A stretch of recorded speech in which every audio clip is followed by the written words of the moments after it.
We're on our way to an undisclosed secret location, escorted by Sony Computer Entertainment Security, to meet the newest member of the PlayStation family.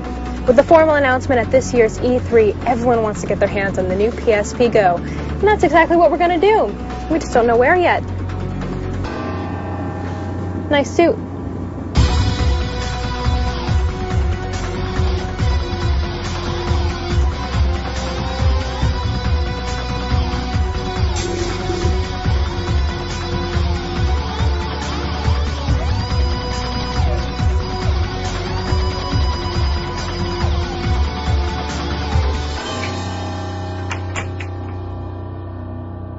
Over here. Veronica, glad you could make it. Thanks for coming. Have a seat. I think there's something here you might want to take a look at. Was all that really necessary? We've got top secret information. Are you ready? I am. Welcome to Mama. Wow, it's so tiny. It's so much smaller. But wait a second, where is everything? Try sliding.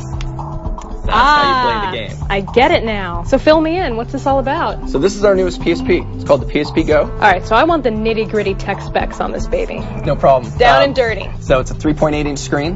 It's 43% lighter than the PSP 3000. 16 gigs flash memory, Bluetooth support, and all digital content. So the UMD drive goes away. So it's going to be, I think, something that a lot of consumers are going to really like, being able to just download straight to a hard drive. It's a memory stick micro. Yeah, I just noticed, yeah. So that you can add extra memory to it if you'd like. Again, there's no excuse. If you run out of space here, you have a lot of content. So it'll be something that the digitally savvy consumer is going to really enjoy. We'll set it right down here between the two of us. So tell me more about the digital content. I mean, is it mainly going to be games, or are there going to be TV shows and movies as well? Yeah, so there'll be a mixture. So, a lot of the emphasis will be on games, and I think a lot of the people buying it initially will say, I just want to buy games, and there's games like Gran Turismo that are being announced at E3, and Little Big Planet we announced before, and Jak and Daxter, and there's even a new Metal Gear Solid coming. So all of those games will be available.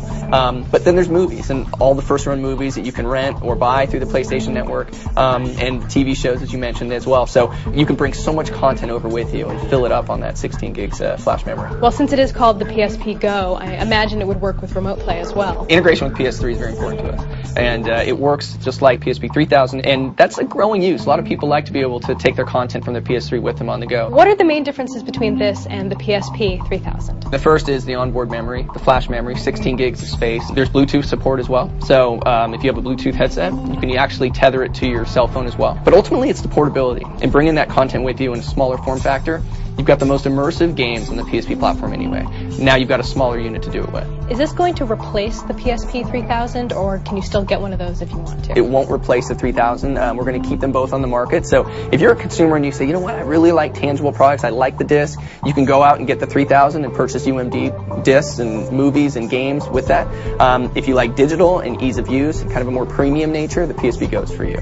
Does the design open up any new opportunities for developers? If you're a developer, you could say, you know what, maybe I want to create a smaller package, a game that's a little bit easier to play on the go. Maybe something that you'd play for 10, 15 minutes and then put down. Just kind of break up the game a little bit more. So developers, I think, are going to be looking at that. In the initial launch, we're going to have some pretty similar games between the two, but I think longer term we'll see some changes. There have been a lot of rumors about the future of the PSP, and this device in particular has been very cloaked in secrecy for the past few months. Why this? Why now? Well, I think it's relevant. I think in this particular case, we always look to push innovation. For us, we wanted to get into digital and really kind of meet the needs of our consumer.